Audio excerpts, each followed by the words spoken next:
With westward expansion in the mid 1800s, we have to ask the question we asked back with immigration from other countries to America in the mid 1800s.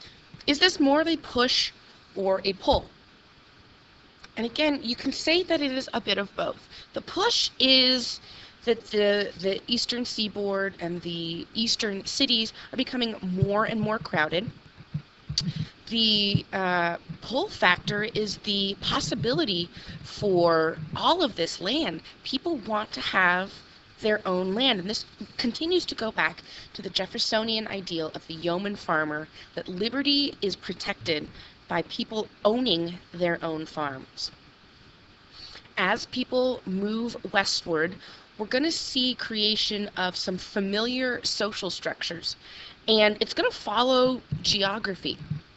Now, in the north, we're going to see sort of town squares, this more sort of community-based structure, similar to what we saw in New England in the early colonial period, as well as the Northwest Territory.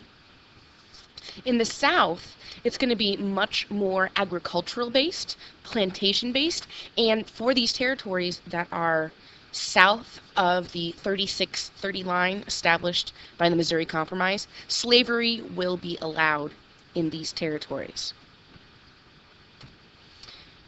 One issue that many settlers will face are the Indians. In one way, there is the possibility of conflict, of running into problems with these Indians. Remember, many of these Indians had been settled out in the western territories. But in other ways, the Indians were incredibly beneficial because in moving to these territories, Indians had started to clear the land for their own agricultural uses, and now Americans are going to be able to come in and just take advantage of that. So once again, we're seeing absolute horrific behavior of the native populations in North America. While the prospect of land is incredibly enticing, many of the people who are moving westward don't have cash. They don't have hard cash.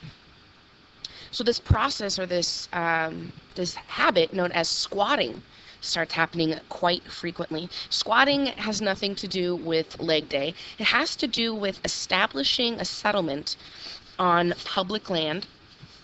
And it's kind of the idea that it is easier to ask for forgiveness than to ask for permission. Now, even though land laws had changed, the number of acres required to purchase at one time had been reduced from 160 acres down to 40 acres.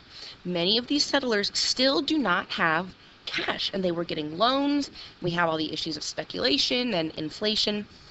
So many people end up just sort of building their homes on these public lands and hoping that no one will kick them off. We end up with the same problem that happened back in the Panic of 1819, where we have people who are getting loans, we're going to have inflation, and so President Jackson passes an executive order. It's not passed by Congress, it's sort of an edict passed by the president called the Specie Circular. And as a way to try and prevent land speculation, the Specie Circular says that all public lands must be purchased in hard currency, in actual money, not paper money. Congress is going to address this issue as well with the Preemption Law of 1841. They want to give these squatters the right or the possibility to buy the land that they are squatting on. And it allows them to pay the minimum price for the land that they're on. The only requirements is there must either be a family or a single white man over 21 years of age, and they must be a citizen or at least in the process of becoming a citizen. So the government is creating ways for people to now buy land who might not otherwise have ever been able to buy that land in any other time in their history.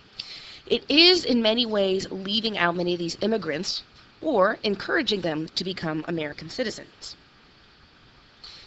Now, as the center of the country becomes more and more populated, people are going to push even further westward. And this is for several reasons, but first we got to think of the economic possibilities. Again, all of the resources that are in the western North American territories. We looked even back with Jefferson and the Louisiana Purchase, how he wanted to extract resources from the land. And still, lumber and furs are the most profitable. That brings us to the topic of the Oregon Trail. Now, the Oregon Territory was claimed by both Britain and America. After the War of 1812, it was sort of decided that they would have it joint control, in a sense. And fur trappers start moving west. Eventually, more people start moving west, and this general trail is utilized by many, many people. So we have Britain and America both saying that they have a claim over this land. And they do, but more Americans or more American citizens are moving to this area. Now, there's a series of forts along this trail. Perhaps you'll remember that if you ever played the game Oregon Trail. Those forts were originally created to maintain peace between the Indian tribes. But as more and more citizens make their way westward, the forts sort of shift into protecting the citizens and sometimes preventing the citizens from moving onto Indian lands. The people who are taking this arduous journey, they are hoping for the promise of fertile land where they can create a new life for themselves. They're looking to be able to create homesteads and have that Jeffersonian dream of being the yeoman farmer. One of these guys is John Sutter.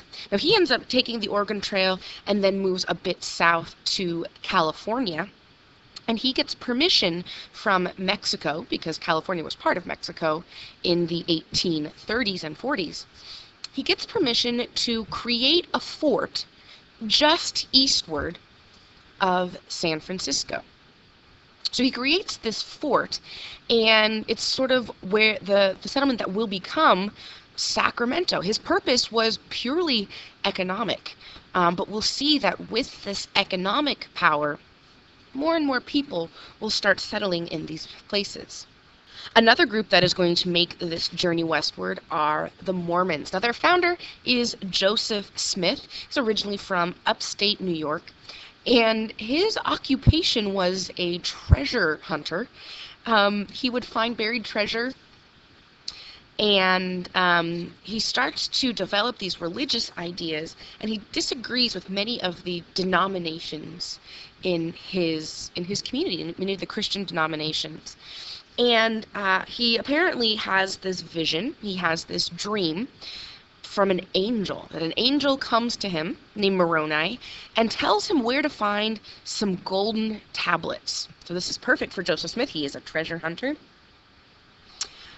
He goes to find these gold tablets, and it apparently is written in a dialect no one had seen before. Luckily, Joseph Smith is able to translate these tablets, and in it are the story of Jews descending from a Jew by the name of Lehi.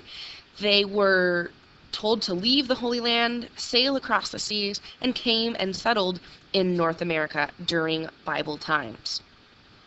He translates this book, and it becomes published and known as the Book of Mormon.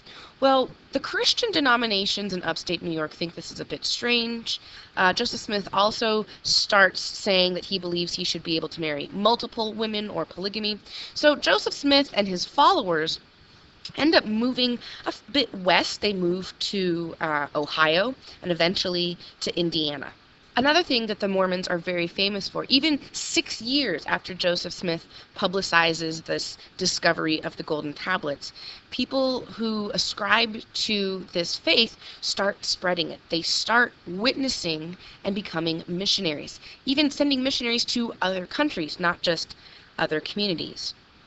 Even once the Mormons get to Indiana, they are still disliked, and Joseph Smith is actually killed by an angry mob. And so it falls to his friend and colleague, Brigham Young, and he decides he's going to take this community of believers and he's going to take them westward. This will eventually become Utah, the state of Utah, but the Mormons at the time called it Deseret. This was the intended territory that they wanted to settle. They go westward to the Great Salt Lake, which is of course now Salt Lake City. And their intentions here are to settle and create their community with their faith, but to be incredibly industrious. And this idea of Mormon industry, they symbolize this with a beehive, that it must take a group of joint effort to create something good. Has carried into their statehood once they join the United States. This beehive, it's still on their state flag. So we see how people are moving westward for different reasons. Another region is the Southwest. Now we have the issue of California. Remember, it is owned by Spain originally, and the first settlements are the missions. You probably did a mission report in 4th grade or something like that. The first people to establish those missions are Junipero Serra and Juan Crespi. They leave sort of the heart of Mexico. They come up and establish the mission at San Diego de Alcalá, and eventually start creating this whole system of missions. And the whole purpose is to create more Catholics. The issue of the Catholic Counter-Reformation and getting more people to the Catholic faith. Eventually, the Spanish government will start granting land to different people, whether they are nobles or just wealthy businessmen, And these ranchos are going to be hugely profitable. So we move away from the missions format of agricultural development and now into a business format of agricultural development. And there's dozens of these ranches are created. You'll be familiar with some of them: Simi, Los Feliz, Las Pulgas, Las Virgenes, El Conejo, Los Palos Verdes, Santiago de Santa Ana. And they are hugely, hugely profitable. Eventually, these Mexicans decide that they want independence from Spain. So that happens in 1821. And the rancho system is going to continue, now just under the Mexican government. The Mexican government also has control of New Mexico. We talked briefly about New Mexico with the Pueblo Indians. And many of these Indian tribes are exploited, but eventually there are many European settlers in New Mexico, and it becomes a bit of a trade hub, especially with America. The other area is Texas. Texas eventually becomes an independent republic, but it was part of Mexico. And there are so many American citizens who moved to this Mexican territory because the Mexicans agreed to make land available for them. Now, what we will see with all of this expansion is the importance of communication. By the 1830s, as telegrams and eventually trains are able to connect the vast territories of this country, it will make these territories easier to communicate with, to run, and to do business with.